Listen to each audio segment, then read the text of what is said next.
This is my first time here, especially in this stadium. I don't know if I should say this or not, but I'm an Indianapolis Colts fan.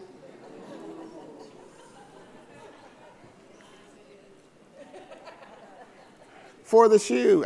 We have like the worst thing for the shoe. Is like, I don't even know what that means. I guess the horseshoe, I don't know. What do Patriots fans say? What's their thing?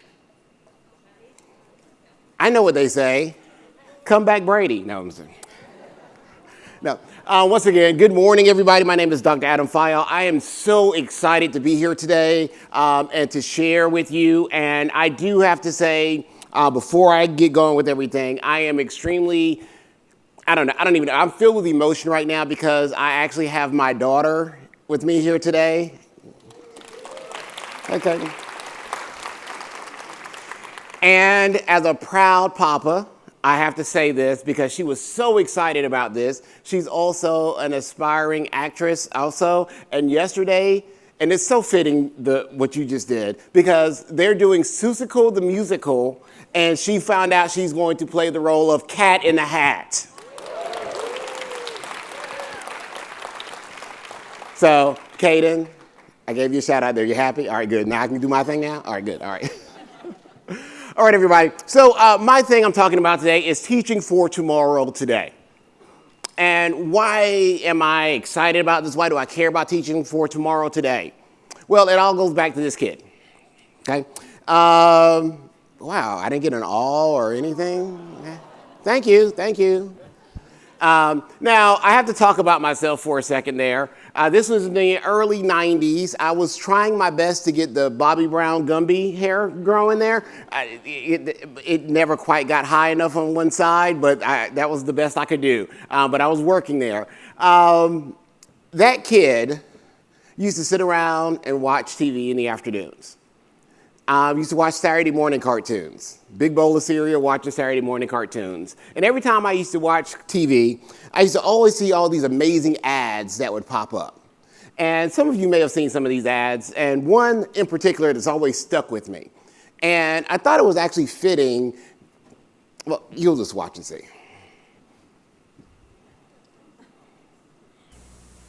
What girl's gonna go for me with a body like this? Hang in there, Tom. I'm you 2 years from now, because you're drinking milk and working out. Well, I'm not changing so far. But milk's at work inside you. Oh, yeah?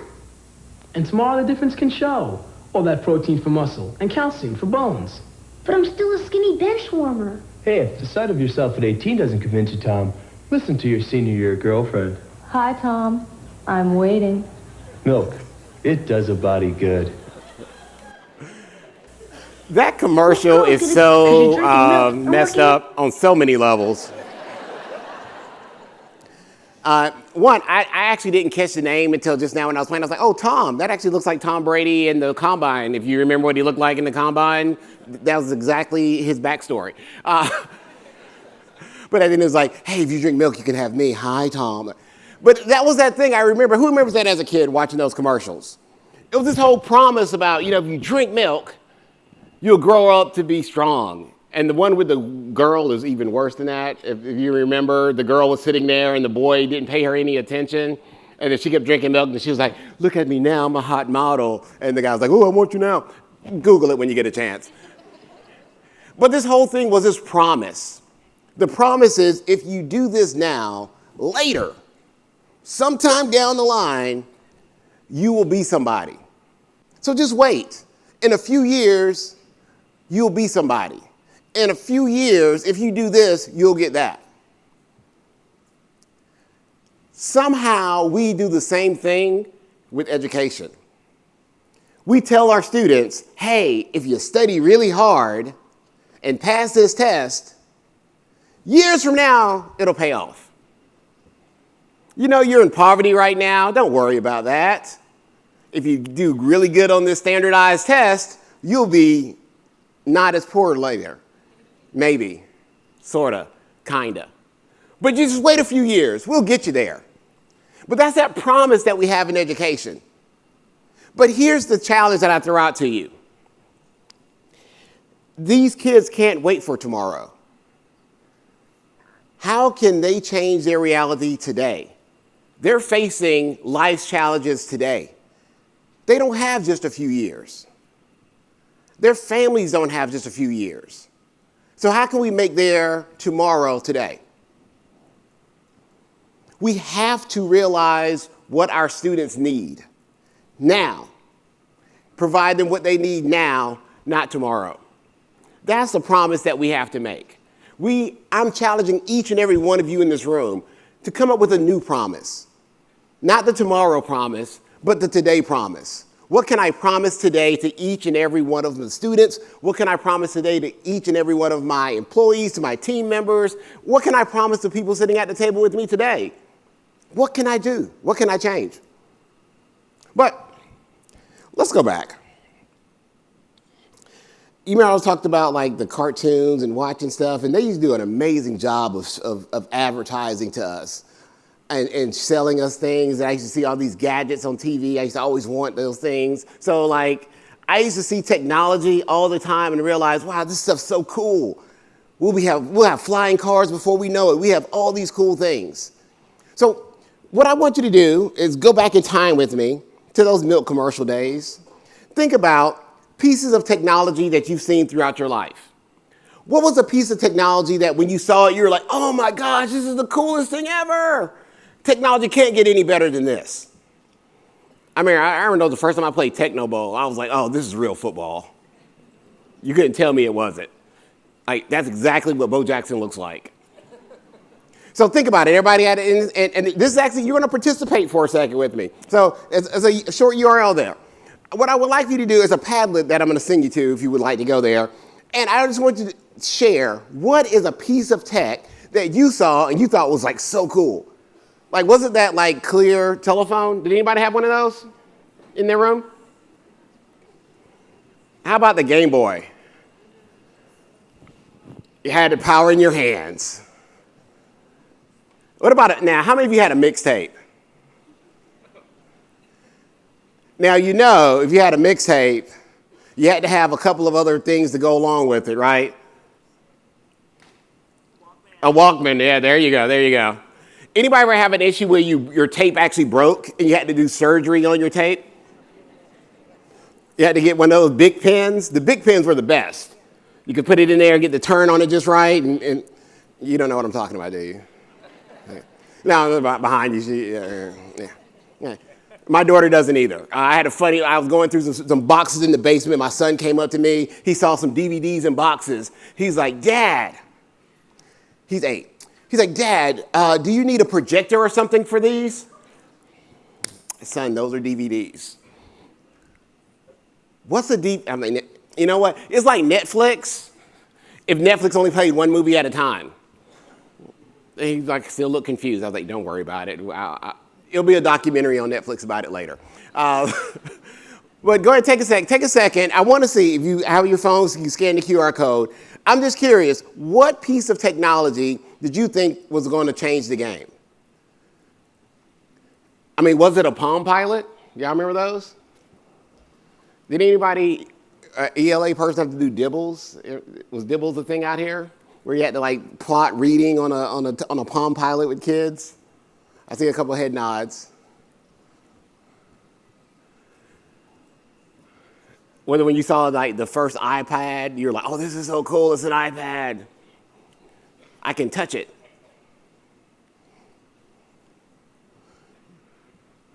So go ahead, add there, scan it. Let's see what we have going on here. Oh, we got some cool things coming in here right now.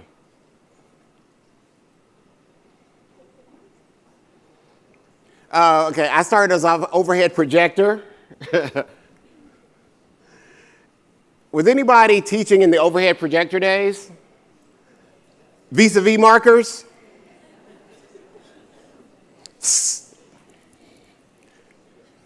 Oh yeah, somebody know, yeah, you know that finger? Use the finger. I had this one teacher in high school. She always had like the blue marker on her face because she would use her finger and then touch her face. But she was a teacher that nobody liked, so nobody would tell her that she just had this blue stuff on her face or whatever. Even the teachers didn't tell her. So I mean, she was that lady. The Walkman. Oh, Commodore 64 in the house.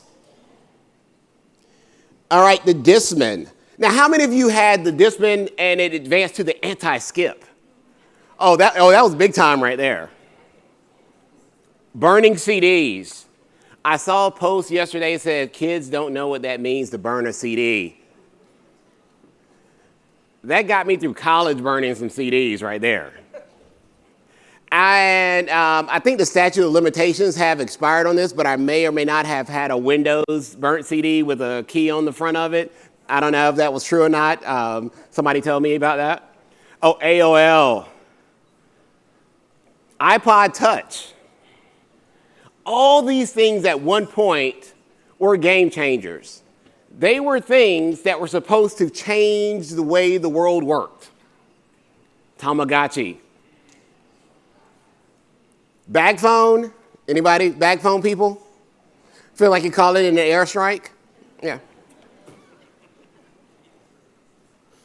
Oh, we got some nice stuff in here. Oh, somebody went with the Nintendo with the Rob the Robot. Anybody have Rob? Rich kid. You probably had a USS Flag too, didn't you? Okay, you didn't have the USS Flag? Okay. For the record, anybody who had the USS Flag, I hate you. This is for the record, because like nobody ever had one of those. If you don't know what that is, go back in time to about 85 or so. That was the toy every kid wanted, every boy wanted there. All right, so as we look at these different technology tools, we realize that technology has changed. And at some point in time, we thought these technology tools were going to change the game. They were going to be something different, something better. So we all had these tools. We've all seen these tools, and they were supposed to change what teaching and learning looked like to some degree. We had these tools, but we still get these same results that we got in the past. So what have we changed? Oh, you know what? I didn't tell you what changed for me, did I? I didn't tell you my game changer. Okay, well, before I tell you my game changer, I got to go back in time and tell you about this. Some of you may remember when this happened. If not, back history in lesson. 56 pass, I wasn't prepared to translate that as I was doing that little tease. Oh, that's that little right. mark with the A and then the ring around it. At? See, that's what I said. Katie said she thought it was about. Yeah. Oh. But I'd never heard it. Around I'd never heard it about. said. I'd always That's seen the right. mark, but never heard it said. And then it sounded stupid when I said it. Violence at NBC. I heard be something around big or fight about? up in the lunchroom the other See, week. there it is. Violence at NBC. GE com. I mean, Well, Allison should know. what do you is say to that, internet Allison? anyway? Internet is that Massive computer right, network. the one that's becoming really big now. What do you mean? That's big. How does one? What do you write to it like mail? No, a lot of people use it and communicate. I guess they can communicate with NBC writers and producers. Allison, can you explain what internet is? No, she can't say anything in 10 seconds or less. Oh, Allison will be in the studio shortly. What is What it? does it mean? It's a giant computer network made up of started from. Oh, I thought you were going to tell us what this was. It's like You're a looking in the computer dictionary. billboard. It's not a. It's a computer billboard, but it's Right. nationwide. And it's several universities and everything all joined together. And Right. And others can access it. Right. And it's getting bigger and bigger all the time. It Just came great. in really handy during the quake. A lot of people, that's how they were communicating out to tell family and loved ones they were okay because all the phone lines were down. I was telling Katie another But you don't need that. You don't need a phone line to operate internet. No. So what is the internet? I always love that moment in time, like what is internet? We had some people who did not know what the internet was, apparently, but we all know what it is now. And it's pretty interesting about that story about what is internet, because that's really me. When I think about my game changer, my real life game changer, it was internet. Honestly, it was. But I have a little connection to Bryant Gumbel on this internet thing. I mind if I tell a little story, right? Okay. All right, so back in the 19th century, Caden, that was a couple years back. I was in college, and I was at Tuskegee University. I was probably in my second year or so, and when I was there, they told us, hey guys, we have this thing called email, and you can write people. And I was like, why in the world would I write somebody when I can pick up the phone and call them? And then they were like, well, you'd have to pay long distance charges. I'm a college student, somebody else is gonna pay that. Yeah, mom and dad weren't trying to pay that. But after my first year, I got an email from my mom. I had to go down to the computer lab, check this email out, and it said, have a doctor's appointment, don't worry, everything's okay. At that doctor's appointment, she found out that she had breast cancer. And I forgot to mention I'm one of 6 kids. They were paying my way through school with scholarships, so money was tight. Now, at the time when my mom was diagnosed, she was going to have to take time away from work. I was struggling trying to figure out how in the world I was going to be able to pay for college, how in the world I was going to be able to stay there and do what I wanted to do. To this day, I don't know who happened, who did this. I got nominated for UNCF scholarship. It was actually a Bryant Gumbel Walt Disney World scholarship. And part of that scholarship was receiving the money I needed for school. I also got a iBook Blueberry, and internet. We actually had Bryant Gumbel present all of us with 4 years worth of Bell South internet. And when he got on stage, he actually made a joke about now he knows what internet is and how important internet is for students. I was able to utilize, this was like 98, 99, I was able to utilize this to early days of the internet, find out more about what my mom was going through, stay in contact with my family, and I was able to complete my education. All due to this game changer for me of internet. This game changer of having my own device, being able to access the World Wide Web as it was. It opened me up to new opportunities that I didn't even know existed. I was going to be an educator, but then I realized, oh my gosh, this technology thing is so cool. I could do things with this. I could show pictures to my students. I didn't have to use an overhead projector and vis-a-vis markers and have blue ink on my face. When I came in with my laptop, my cooperating teacher was like, what is this thing? Why is it so colorful? Let me show you, sir. He was like, I don't think this is going to last. Little did he know. So this laptop really changed my life. It gave me connection, it opened up doors, it gave me access, it gave me connection, it gave me opportunities. I was able to connect with my parents. I was able to do tasks that my classmates hadn't been able to do. I was able to expose my students that I was student teaching with things that they had never seen before in their classroom. All due to that resource there. So, what is AI? I'm not going to say that, but actually, AI is this generation's internet. This is their what is internet moment. Generative AI is something that's going to change their world, that's already changing the world today. And I always love this. This is the worst version today that they're ever going to have. When I think back to my MacBook Blueberry and the GeoCities, Angel Fire website days, think about that internet versus internet now. No one had even thought about streaming content on the internet back then. So just imagine where AI is going to be moving forward. Generative AI is this moment for our students. How are we preparing them today utilizing generative AI to handle the challenges of tomorrow? I think it would just be the biggest mistake to try and avoid teaching about AI. Like, I really think that it's gonna be implemented in our future when we go older. You see it in the workplace too. Like, we have almost a lot of companies now have their own AI that will help their workers with their problems that they have. And, well, some people might think, oh, high schoolers aren't gonna face the same problems as those who work in industry. We do, we definitely do. We have courses like Vantage now that introduce us to. So I wanted to share that little clip real quick. Let me pause it. This student is actually, I did a student panel last year, and her words were just so like spot on. She was like, you can't lie to us about AI. We see it. It's everywhere. One of the things that was so amusing to me, she said, I can tell when my teacher writes assignments with AI. Because the teacher's always talking about they can tell when we use AI. We know when they use AI. Because our teacher doesn't write that way. And one of the kids next to her said, and the funny thing is, some students will turn in work that was done by AI, that the teacher created with AI, and then the teacher uses AI to grade the assignment and give it back to us. So it's this loop of AI constantly doing the work. And the student said, that's not what we want. She said, I really don't know what it can do. So I don't want to cheat with it.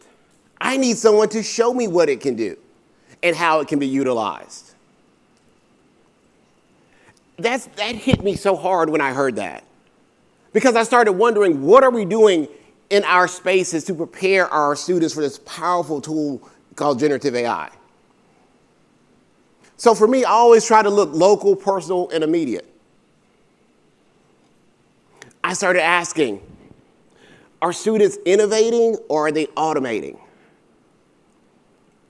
Are you innovating or are you automating with AI? When I say automating, are you using email AI tool? That's kind of just automating a process. You're not really innovating and doing anything different. You're just doing your workflow and you're having AI do it. We want our students to be creating and looking at opportunities. So I look at my own kids. I want them to build learning that lasts. I want them to have tech that works, yes, but I want that learning to last because it's constantly changing, it's constantly doing something different, something new. Are they going to be prepared for what happens next? My kids, love them to death. That's Caden, Felicity, and Ashton. That was our last year family photos. Ashton has the basketball. I think he's moved on to football now. He's on the football team. They're playing in the Super Bowl next weekend. Woo, woo, woo.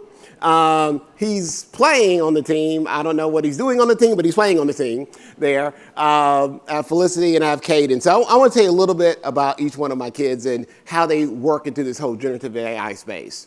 So my daughter, Caden, that's here today, she's very plugged in and very informed. So this past year, on the presidential election side, she got so involved in politics, which was scary to me. I'm like, there's a lot of crazy stuff happening out there. And then she said, hey y'all, my name is Caden from Girl Scout Troop 12321. And I'm here to tell you about my Girl Scout Silver Award project, Politic Teen. This is a website for teens, designed by teens, so that you can understand the political spectrum. So check out my website, Politic Teen, for teens, by teens. So we had a whole conversation and she was like, Dad, I need more teens to talk about politics since adults don't know how to. I said, yeah, sweetie, we don't know how to talk about it. She's like, it's so much fighting and so much things going on. So she decided for her Girl Scout project to work with one of her friends and develop resources around understanding the political spectrum. And she was like, Dad, I don't know how to build a website. I was like, I don't really have time to help you build a website. But guess what? She found an AI tool that helped her build a website. And so she was able to plug in all the information. I actually used AI to help her come up with a workflow, plugged in all the information, and it actually helped build a website for teens around our understanding about politics. So she saw a problem. For tomorrow, we're figuring out how she can work on solving that today. My problem with that is that was an outside school assignment. That wasn't something that happened in the school day. Could you imagine if her school created the opportunity for that? For them to create their own tool for their peers to understand politics? And then we started having a different conversation, not on the national level, but talking about politics on the local level. And she was like, okay, well, what about the local stuff? And I was like, well, a lot of people don't vote in local elections. Her question, why not? I don't know. So she started surveying adults and finding out, do they vote in local elections, why or why not? She's 14. This is an outside Girl Scout project. Why can't this happen during the school day? Why can't tools be utilized in the curriculum to do that? Challenge that I ask. My daughter, in 2020, she started kindergarten. Like most kids, she was behind the screen. She started off doing her thing, and of course, Dad had all the tech, so she had her own little webcam doing some things in the classroom, and the teacher was like, Felicity, and she was calling her name, she was having trouble, she was like, oh, I can't really hear you. So she got some headphones, she could hear a little bit better, and she was doing pretty good. Then in October of that year, they got back into the school, and she realized that she could not hear very well in the classroom. We didn't realize that she had a hearing impairment because she had headphones in school, so it was fine. Then when she got in the classroom, realized she had a struggle with her hearing. Took her to school, took her to the place, got her some wonderful hearing aids. And one thing I love about my daughter Felicity, she has embraced her hearing aids. She loves these things. To the tune of, she decided to design her own little earrings for them. And she was like, Daddy, I can sell these. I'm like, sure, whatever. So goes to Michael's or buys all the little doodads and starts making them. And one thing that's really cool about these hearing aids and the things that her school has, each one of her teachers wears an audio enhancement component in the classroom. I see Lightspeed's one of the sponsors here. That helps. She's now connected in class when she was disconnected through to this technology. She's getting the information now that she needs. And with her earrings that she's created, or ear candy as she calls them, she's now working on creating a little store on Etsy to sell these. Because she said, I want other kids to embrace their hearing. I want other kids to be seen and heard. This is an 8-year-old. I mean, it's a 10-year-old. She was 5 at the time. Now she's 10. But she's so excited about this and so enthused because she's like, she sees the potential. She sees the opportunity. I know my kids get that, but I know every kid doesn't get that. So I challenge you, what are you doing to have those kids seen and heard? Because I know we want to. We want to give kids what they need. And here's why I look at it. We want to provide students what they need, when they need it, if not before. So there's an E word that's been put out in education that we can't say anymore now. Anybody know what I'm talking about? I can't say it. Can you say it? I can say it, equity. So funny equity story.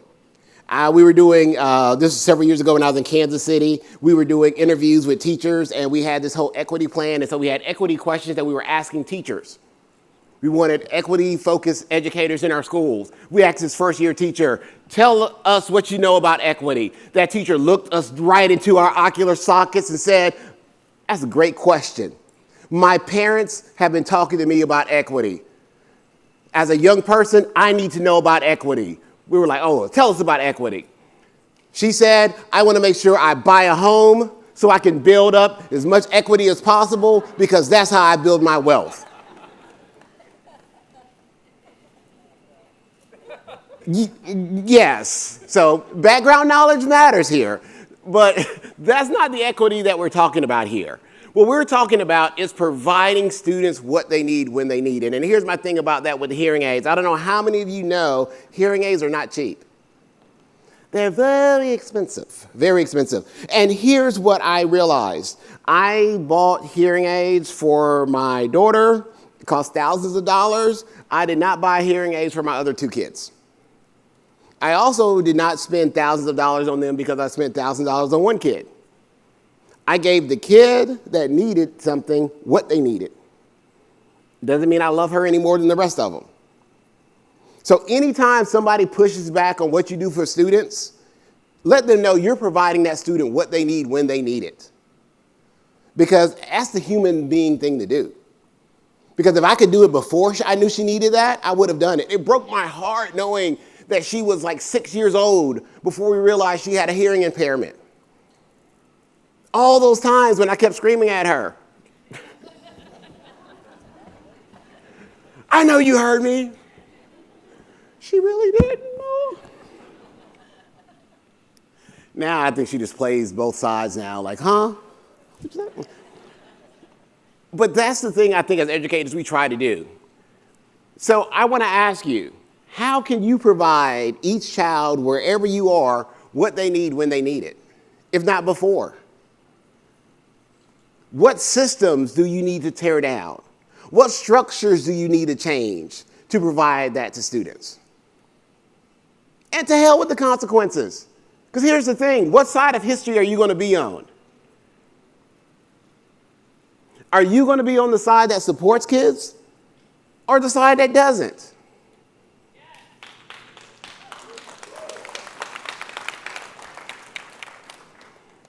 I'll pay you that money later.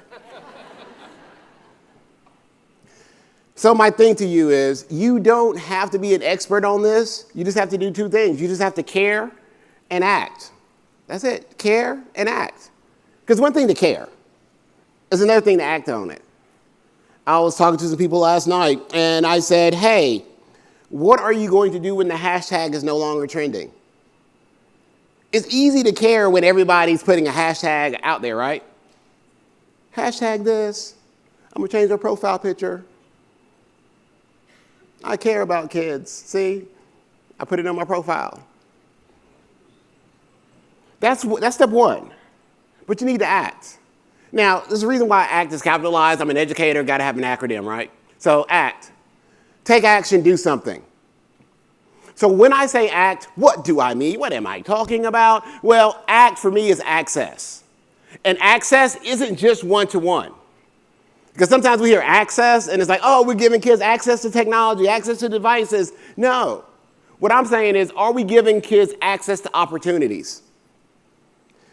That picture right there in the middle, the one that says girl power. Several years ago, I went to a conference in Philadelphia, and they were talking about the AP computer science test scores and the disparity in who takes the AP exam. And I'm from Georgia. I didn't mention that earlier. And they were talking about the different states. And I always remember Mississippi. Anybody from Mississippi in the room? Yeah, it's a long way. I don't think they can leave the state of Mississippi.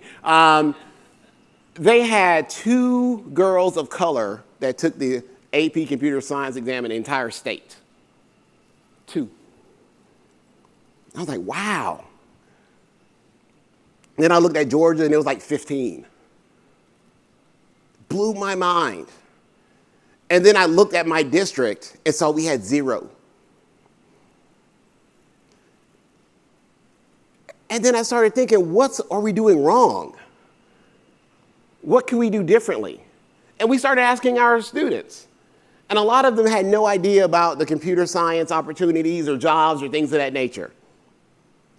So we decided to do something called Inspire Her, where we had an event focusing on exposing our young ladies to opportunities in computer science and coding. We reached out to our vendors. We said, hey, Microsoft, we pay you $200 and something thousand every year for our A3 licensing. Do you have any women that work for you who wouldn't mind either coming in and talking to some girls or doing some virtual calls? I said Zoom. They were like, we don't use Zoom. We use Teams. Really? Should be using Skype, but that's a whole nother story. I reached out to ClassLink, reached out to Google. They were like, yeah, Adam, definitely. We got some pushback for some of our administrators. I'll be honest. This one guy said, Adam, what about the boys? I said, what about them? I said, right now, 100% of our students in our computer science class at our career academy are boys. They're good. We're pretty good with boys in our program right now. But last I checked, because I ran our numbers, our actual student population were 60% of our high school students were female and 0% of them are in computer science. That sounds like a problem there. So we need some exposure is our issue here. We need to expose our students to these opportunities. So we were able to do that, and they were like, well, you can't use any district funding. Fine, I won't use a dime from the district. Going back to working with our sponsors, our vendors, I said, hey, I need money. We need to do this event. We were able to pull the event off without a dollar from taxpayers. Every dollar came from outside partners. And we were able to do an amazing event. First year we did it for over 300 young ladies. We even provided laptops. We gave away 3 laptops at the event that were provided by Byte-Speed Computers. And I cannot make this up. One of the young ladies who got the computer started crying. She came up, she was like, oh, I mean, it was like one of those like movie moments. She's like, oh, and tears and everything. And I was like, oh, you know, photo op, and here you go. Have a nice day, sweetheart, love you. Get a call the next day from the mom. She barely makes it through the call. She's like, I'm not gonna mention the girl's name, but let's just call her Tasha. Tasha wanted a computer for her birthday. I'm like, oh. She's like, yesterday was her birthday. I'm like, I'm not gonna cry, I'm not gonna cry. I was like, so like, wow. And this young lady, she got it, this was her 8th grade year, I'm sorry. She was in the program. She's now in Spelman College, and she is a computer science major. I'm not gonna say that we led her on the right path, but I'm just saying. But that one moment was that something that she was not expecting and set her on this path. But we have expanded that program to the summer. We wanted to do a summer coding camp. But once again, there's no money. It's like, how do we have a summer camp? And I started thinking, talking to my team at the time, I said, you know what? We have a YMCA right across the street from our school board office. Those kids are outside all day in the heat. If we go over there and say, hey, we'll give them some free coding for an hour, I'm pretty sure they want to come out from outside and do it. And they were like, I went over there, they were like, oh yeah, Adam, the kids would love it. So the picture right here and the kids in the blue shirt, those are YMCA kids during the summer. My team gave up some of their own time to work with students on coding opportunities and computer science. They did things with Spiros and Bloxels and all these cool things, giving them exposure and opportunities, giving them access to all these things. I had one of our deputy soups at the time say, well, Adam, there are kids that are going to the Y that aren't our students. Dear God, we're helping kids that don't go to our school system. Someone should tell somebody, I don't care. I was like, so what? And when I said, so what to him like that, literally I said, so what? He was like, well, I just wanted you to know that. And then he went back to his office. I'm like, we're in the business to help kids, to give kids opportunities. We wanted to give them access to things. So the C there is connectivity. And when I talk about connectivity, I don't just mean the hotspots. I don't just mean putting Wi-Fi on school buses, which now to the FCC we can't do anymore. How are we connecting with our kids? How are we connecting with our peers? How are we connecting with each other? So going back to this, the hour of coding thing, I had my technicians, at the time I was a technology director, they would go in and fix stuff. You know, we're going to fix the projector, we're going to do this, do that. They would walk in the classroom, out the classroom. The kids looked at them as just like these people who do things. They didn't really see who they were. So when we did the hour of code, I was like, you know what, guys? Y'all are going to work with kids. They were like, huh? Yeah. Sit down, that picture right there in the middle. That's one of my technicians working with a student.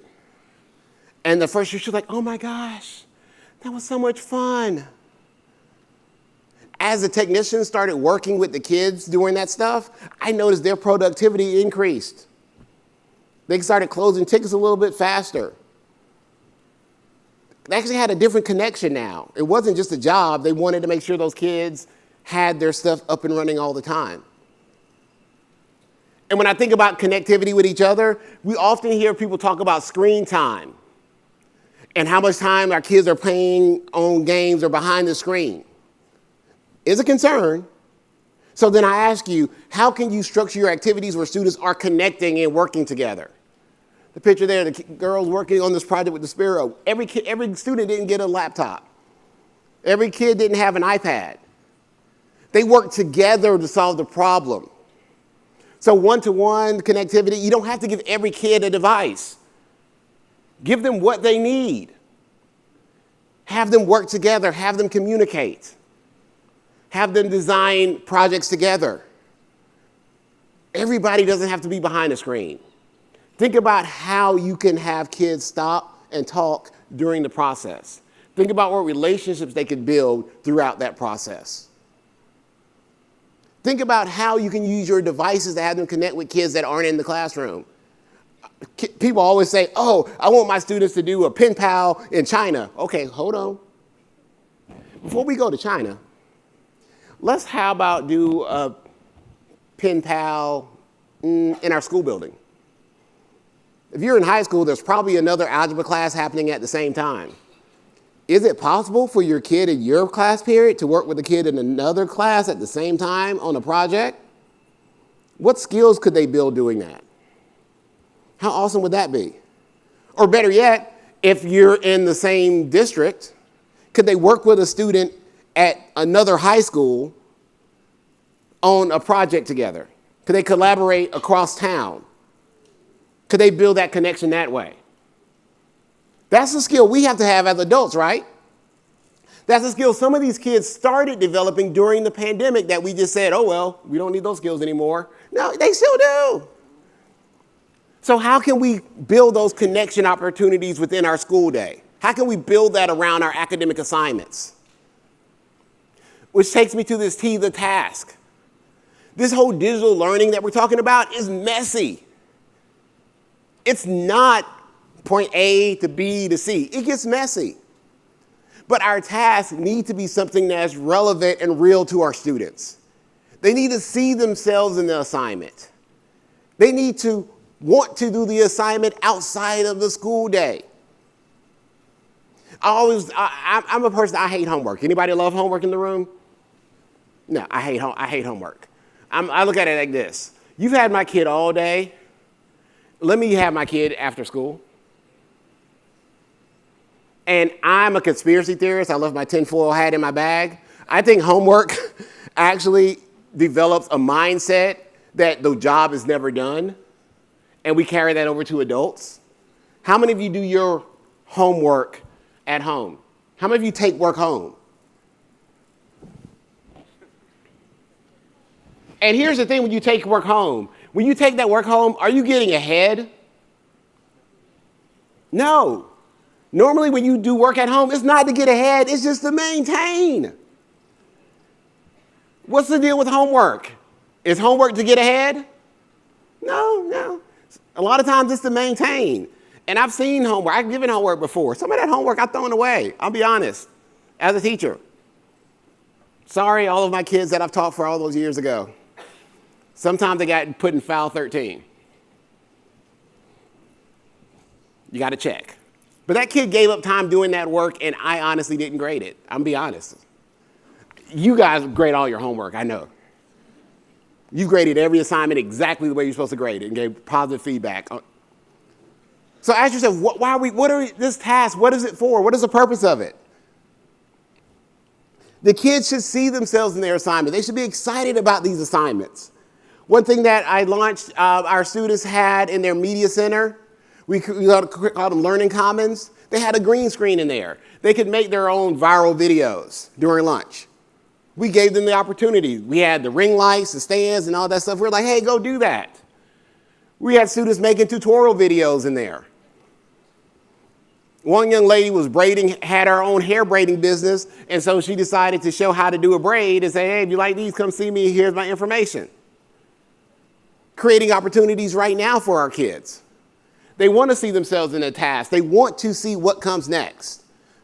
Because right now, there's influencers all over the world that are their age and younger. That's a real job now. It's a real thing. How are we preparing our kids for those kind of careers? Because the days of our career, of get a good job and retire when you're at a certain age, that's not what we do anymore. These skills have to be transferable as the world changes and these jobs change. So I talked about my 2 girls. I did not talk about my son, Ashton. And his favorite word was subscribe. So one Christmas, we were opening up our presents, and he said, "Daddy, can I hold your phone?" Sure. He grabs my phone, and I'm just, trying to maintain keeping the wrapping paper in the bag so it doesn't end up all over the place, trying to throw away as we go. And I hear him, and he's talking. I thought he was just taking pictures. But he's like, subscribe, don't forget. He was walking around taking videos of everybody opening their gifts, doing an opening video, like he saw on YouTube Kids. I was like, oh my gosh, you're like 3 and you're already trying to do this content creation stuff. It's so awesome. But he's always been my little entrepreneur. This past year, his school had a little class project where they had to have their own little business.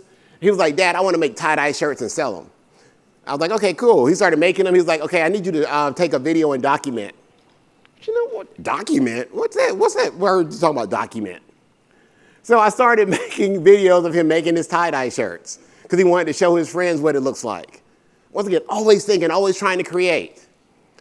And now, anybody familiar with the little Pop Mart and Labubu's and all that stuff? Okay, so now his new thing is trying to sell these things. Ashton from Pop-Ums, and today we will be opening. Hold on, I don't get to introduce myself.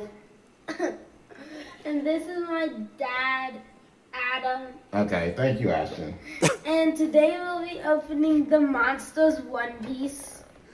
Okay, so that's his thing now. Let's get into it. So his thing is creating content and putting it out there.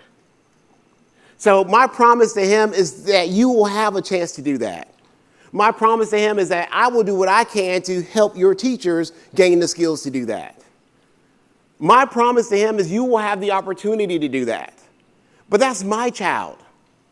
I want all kids to have that opportunity because you never know when they will have to have a promise or when they will come up with a solution. That's my whole plan. Back in November 23. We always do our little family photos. My wife gets them all together. We all looking all nice and fly and fresh and everything. Ashton doing his thing. But I want to say this real quick. Life comes at you fast. This was like November 23. January 24. That's me. Sitting around with my wife. We were watching TV. Actually, Netflix. I was trying to Netflix and chill, but she was sleepy. I started having a pain in my side. I was like, oh my gosh, this hurts so bad. I was like, oh, sweetie, what did you make for dinner? She's not here, so I can say that. Katie, don't tell her. She ended up laying down and going to bed, and then about 2 a.m. I had to go to the ER. They told me it was a mass in my gallbladder, and it was gallbladder cancer. Very rare form of cancer. Like 1% of cases in the US. The specific type that I've had is 1% of the 1%. It's not found very often in African American males. Normally found in the US geriatric white women, so I think I identify as a geriatric white woman now, so hi. My doctor told me I was probably the only case in the US last year. I'm here.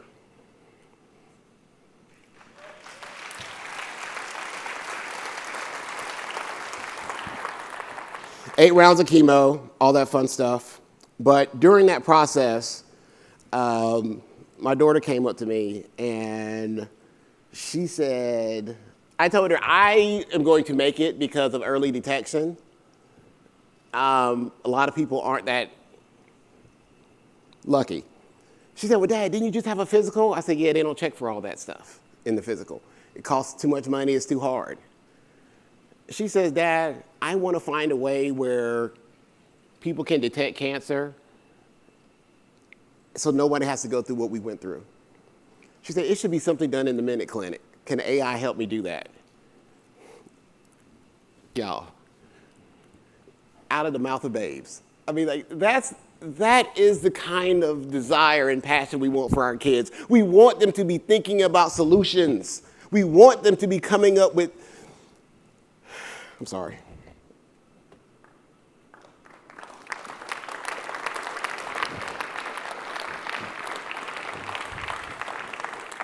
This is like the second time I've told this story, so it gets me every time. We want our kids to be coming up with these solutions because we haven't solved them yet. We want them to solve them. We want to provide a space. So I ask you, are you creating a space where kids like my daughter, can solve those challenges?